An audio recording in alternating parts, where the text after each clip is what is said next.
Obra inter college को निजी हाथों में देने के विरोध में छात्रों का काली पट्टी बांधकर विरोध प्रदर्शन। यूपी के सोनभद्र जिले के ओबरा में संचालित ओबरा इंटर कॉलेज के निजीकरण के विरोध में छात्रों व अभिभावकों के द्वारा लगातार आंदोलन चल रहा है। कई बार अधिकारियों को ज्ञापन देने के बावजूद अब तक कोई सुनवाई नहीं होने से नाराज छात्रों ने काली पट्टी बांधकर विरोध प्रदर्शन किया और मुख्यमंत्री व निगम के उच्च अधिकारियों से इंटर कॉलेज को प्राइवेट सेक्टर में बेचने का जमकर विरोध करते हुए प्रबंधन के खिलाफ नारेबाजी किया और चेतावनी दी कि विद्यालय का निजीकरण न किया जाए, नहीं तो बड़े आंदोलन किए जाएंगे। बता दें कि छात्रों और अभिभावकों द्वारा ओबरा इंटर कॉलेज को डीएवी संस्था को दिए जाने पर खुलकर विरोध कर रहे हैं। इसी सिलसिले में कॉलेज को बचाने के लिए स्थानीय ग्रामीणों के साथ साथ राजनीतिक समूहों ने रविवार को बाहों में काली पट्टी बांधकर विरोध प्रदर्शन किया और राज्य विद्युत उत्पादन निगम के प्रबंधन से तत्काल कॉलेज को पूर्व की भांति निगम प्रबंधन के हाथों में लेने का आग्रह किया, लेकिन प्रबंधन का मौन होना लोगों की असमंजस में डाला है। दबी जुबान लोग ये तक कह डाले कि निगम प्रबंधन की मिली भगत से ही कॉलेज को प्राइवेट हाथों में देने का कार्य हुआ है। अगर प्रबंधन चाहता तो गरीब बच्चों के भविष्य को ध्यान में रखकर अपने उच्च अधिकारियों से समस्या का हल निकलवा सकता था। पूर्व जिला पंचायत सदस्य अमरनाथ उजाला ने आरोप लगाया कि ओबरा इंटर कॉलेज को डीएवी संस्था को दिया जाना अत्यंत निंदनीय कार्य है। ओबरा इंटर कॉलेज को निजीकरण से लगभग 40 गांव की जनता में आक्रोश है। गरीब आदिवासियों के बच्चों के लिए स्थापित सबसे कम फीस वाले विद्यालय पर डीएवी संस्था का अवैध नियंत्रण होने से बच्चों से ज्यादा फीस के साथ निजी दुकानों से काफी किताब खरीदने का दबाव बनाया जा रहा है। विद्यालय में जरूरी सुविधाएं कम होती जा रही हैं। शिक्षकों के बिना काम चलाओ पढ़ाई से बच्चों का भविष्य बर्बाद हो रहा है। फीस की पूरी जानकारी भी नहीं दी जाती है। कम फीस करके प्रवेश बढ़ा तो लिया जाता है, बाद में मनमानी फीस वसूलने के लिए अभिभावकों को टॉर्चर किया जाता है। विद्यालय की दुर्दशा देखकर जो छात्र टीसी मांगते हैं उन्हें फेल की टीसी मनमानी पूर्वक दी जाती है। अधिकांश बच्चों को अंक पत्र नहीं दिया जा रहा है। शर्त यह है कि बाहर जाओगे तो फेल की टीसी और यही रहोगे तो पास मानकर अगली कक्षा में प्रवेश दे दिया जाएगा। बच्चे समझ ही नहीं पा रहे हैं कि वो फेल हैं या पास।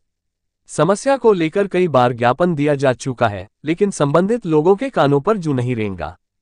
उन्होंने आरोप लगाया कि इस गोरखधंधे और भ्रष्टाचार में विद्यालय के कुछ शिक्षक भी शामिल हैं, जिन्हें डीएवी की वफादारी का भरपूर लाभ मिल रहा है। ग्रामीणों की माने तो विद्यालय में प्रयोगात्मक कार्य होता ही नहीं, वाणिज्य वर्ग में प्रवेश बंद कर दिया गया। यहां तक कि प्राइमरी के शिक्षकों से प्रवक्ता का काम लेकर खानापूर्ति की जा रही है। शिक्षक भर्ती न करनी पड़े इसलिए अधिकांश विषयों में प्रवेश ही बंद कर दिया गया। आर्थिक भ्रष्टाचार का बोलबाला चल रहा है। आरओ 2 साल से खराब है। कमरों में साफ सफाई बिल्कुल नहीं है। बच्चे खुद से ही सीट साफ करते हैं। बिजली बचाने के नाम पर कमरों की लाइट ही काट दी गई है।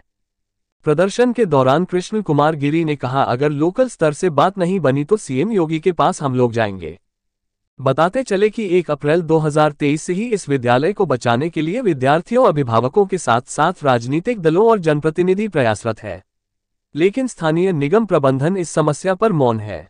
समस्याओं से निजात पाने के लिए ग्रामीण और विद्यार्थियों ने निर्णायक जंग का ऐलान कर दिया है और ओबरा इंटर कॉलेज को फिर से पुरानी व्यवस्था में लाने के लिए हर स्तर का प्रयास करने का संकल्प लिया है। देखना बाकी है कि निगम प्रबंधन का ये गलत निर्णय का बदलता है।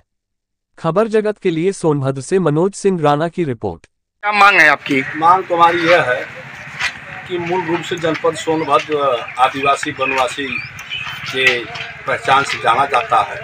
विशेष तौर पर मैं ओबरा को, जो यहाँ की विधानसभा एसटी सीट है, जो जनजाति में आती है, यहाँ पे इस लोकल क्षेत्र के उत्तर दक्षिण पूर्व पश्चिम चारों दिशा में सटे हुए इस क्षेत्र के आदिवासी वनवासी गरीब बच्चे जो हैं, जिनका एक माध्यम शिक्षा का डिग्री का इंटर कॉलेज ओबरा था, उसको शासन के द्वारा उसको डीएवी प्राइवेट कॉलेज कर देने के वजह से इस क्षेत्र के ग्रामीणों में बहुत बड़ा आक्रोश है।